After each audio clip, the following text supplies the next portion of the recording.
Let's review inflammation and syphilis in detail.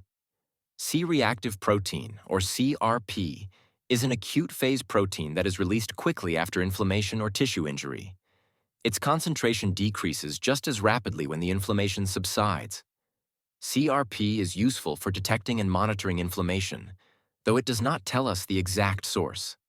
A high-sensitivity version of CRP, often abbreviated as HSCRP, is used to evaluate risk for coronary artery disease. Erythrocyte Sedimentation Rate, or ESR, is another marker for inflammation. However, it is less sensitive than CRP in tracking increases or decreases in inflammation over time. Now let's shift to syphilis, which is caused by Treponema pallidum. The disease progresses through several stages: primary, secondary, latent, and tertiary. Congenital infections can also occur when passed from mother to child. To confirm infection, a variety of treponemal tests are used.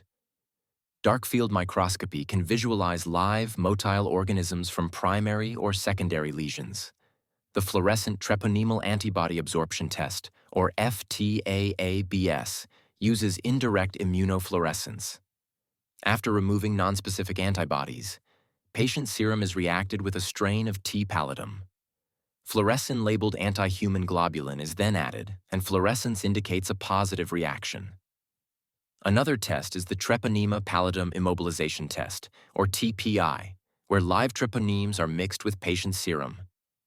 If antibodies are present, the treponemes become immobilized. This test is expensive and rarely used today. The microhemagglutination assay for T. pallidum, or MHATP, uses sheep red blood cells coated with treponemal antigens.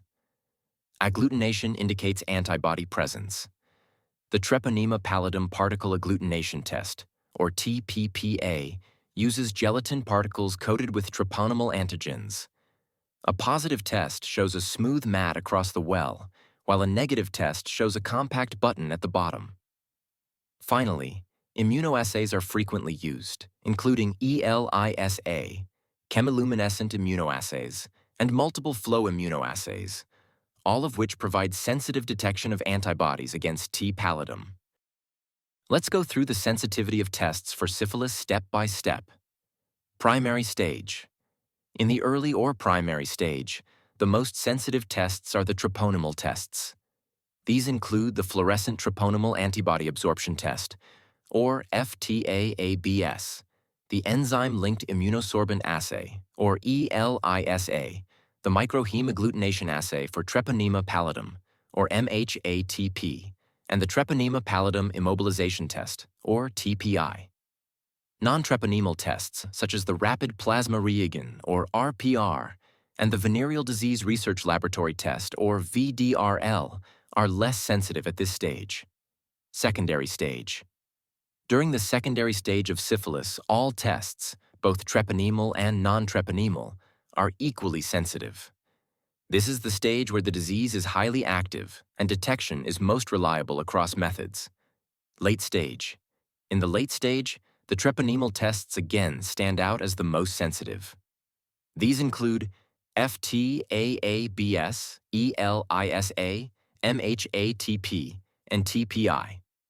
The non-treponemal tests, RPR and VDRL, become less sensitive at this point and may yield false negatives. Key takeaway: across all stages, the fluorescent treponemal antibody absorption test and the ELISA are the most reliable and sensitive tests. They remain positive even after treatment, which makes them more specific than non-treponemal tests. These tests are used to confirm the results of screening tests like RPR or VDRL. Now let's discuss with non-treponemal tests. The first test is the VDRL, or Venereal Disease Research Laboratory Test. This is a microflocculation test performed under the microscope. It uses an antigen mixture made of cardiolipin and lecithin. The antibody detected, known as reagin, is an IMG or IgG directed against damaged tissue or the organism itself. Before testing, the serum must be heat inactivated. When flocculation occurs, the serum is considered reactive. This test is particularly valuable for screening cerebrospinal fluid. However, False positives can occur in malaria, lupus, rheumatoid arthritis, hepatitis, pneumonia, aging, and infectious mononucleosis. The second test is the RPR, or rapid plasma reaction. This is also a flocculation test, but it is macroscopic, meaning the reaction can be seen without a microscope. Here, the antigen mixture contains cardiolipin plus charcoal particles. Unlike the VDRL, heat inactivation is not required. When reactive, black clumps form. The RPR is more sensitive but less specific than the VDRL, and false positives are similar. Now let's move to infectious mononucleosis, caused by the Epstein-Barr Virus, or EBV. Screening is commonly performed using heterophile antibody tests. One such method is the rapid differential slide test. In the first step, 2 serum aliquots are prepared, one absorbed with kidney cells from guinea pig or horse, and the other with beef red cells. In the second step, both aliquots are reacted with sheep or horse red cells. If the patient has infectious mononucleosis, the kidney-absorbed serum shows greater agglutination than the beef red cell-absorbed serum. False positives can occur in leukemia, cytomegalovirus, Burkitt's lymphoma, rheumatoid arthritis, and viral hepatitis. Another screening option is the rapid ELISA slide test. For confirmation, EBV-specific antibody testing is performed. These tests can include indirect immunofluorescence, ELISA, or chemiluminescence assays. The key antibodies measured include IgM and IgG against the viral capsid antigen, antibodies to early antigens, and antibodies to the nuclear antigen, eBNA. The pattern of antibody appearance and duration helps differentiate between acute and past infections. For example, the presence of ImG or IgG against the viral capsid antigen without eBNA antibodies suggests a current or recent infection. Finally, in immunocompromised patients, molecular testing is often performed for greater accuracy.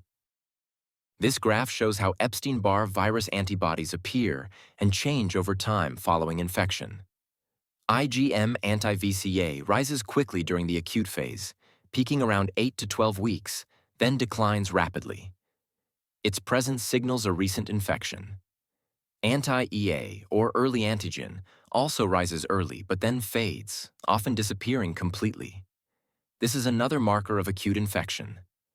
IgG anti-VCA increases a bit later than IgM, but remains consistently elevated for life, marking both current and past infection. Then persists indefinitely. Its presence indicates a past infection or established immunity. In summary, IgM and anti-EA point to an active or recent infection, while IgG, anti-VCA, and anti-eBNA are markers of past infection and long-term immune response. When testing for Epstein-Barr virus, EBV, we use specific serology methods such as indirect immunofluorescence, ELISA or CLIA. For a recent or current infection, there are 3 key findings.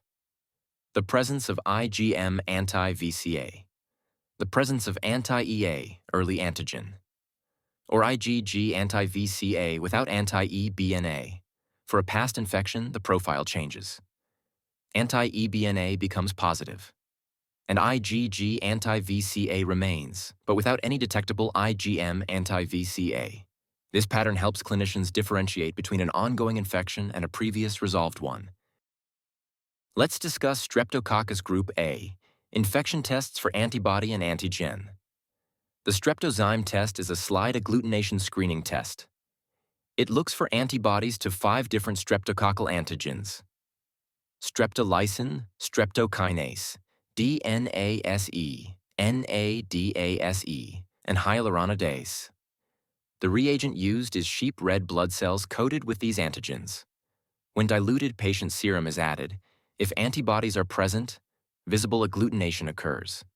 The Anti-DNase B test is highly specific for group A Streptococcus. It is especially useful for diagnosing glomerulonephritis, where the anti-streptolysin O antibody may not be produced. The principle is that DNase B normally hydrolyzes DNA, turning a green solution to colorless. If the patient has anti-DNase B antibodies, the enzyme is neutralized, and the green color persists. The reaction is graded from 0 to 4+.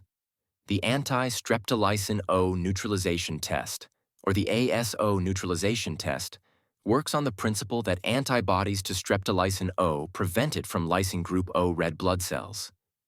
The test includes controls: red cell plus buffer, which should show no lysis, and streptolysin O with red cells, which should show complete lysis.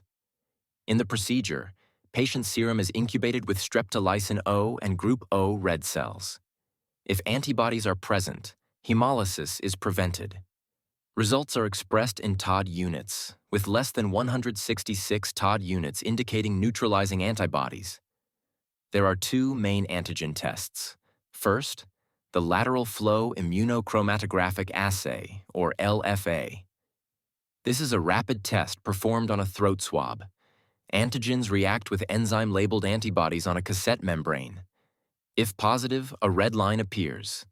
Second, molecular testing for streptococcal DNA, which is more sensitive and specific. In summary, antibody tests such as Streptozyme, Anti-DNase B, and ASO are useful for diagnosing past or ongoing Streptococcus group A infections, particularly post-streptococcal complications. Antigen tests such as LFA and molecular methods are rapid and useful for detecting current infection directly from throat swabs. Next, let's discuss some clinical implications, beginning with acquired immunodeficiency syndrome. This condition is caused by the HIV-1 retrovirus, which specifically attacks CD4-positive cells. These include T helper lymphocytes and macrophages. Clinically, patients may present with opportunistic infections such as pneumocystis pneumonia, malignancies such as Kaposi sarcoma, and recurrent, difficult-to-control infections. In the laboratory, screening is typically performed with an ELISA test for HIV-1 antibodies. For confirmation, the Western blot is used. A positive test requires bands for P24, GP41, and either GP120 or GP160. Additionally, the CDC now recommends nucleic acid testing as part of the confirmation process. Another important marker is the CD4 to CD8 ratio, which is decreased in patients with AIDS. Next, we consider Cytomegalovirus, or CMV, which belongs to the herpes virus family. In most people, CMV infection is asymptomatic. However, it can be serious in immunocompromised patients, such as those with AIDS, or in infants receiving transfusions. The presence of antibody does not guarantee protection against reinfection. Laboratory testing is typically done using ELISA. Finally, we have viral hepatitis, an inflammatory disease of the liver. It is associated with increases in liver enzymes, specifically AST, ALT, and GGT. Diagnosis is based on the appearance of specific antigens and antibodies in the serum, which allow us to identify the type and stage of infection. To remember the order of hepatitis B antigens and antibodies, imagine a character named Hep digging into the earth with a shovel. First, Hep starts at the surface. This represents the hepatitis B surface antigen, or HBsAg. Next, Hep goes deeper through the earth. This step corresponds to the hepatitis B antigen, or HBeAg. Then, he finally reaches the core. This symbolizes the core antibody, Anti-HBc. As he backs out, Hep fills the hole with earth. This represents the anti-HBe antibody. Finally, Hep makes it back to the surface again, now represented by the protective surface antibody, Anti-HBs. This sequence is a visual and memorable way to recall the order of appearance of hepatitis B antigens and antibodies.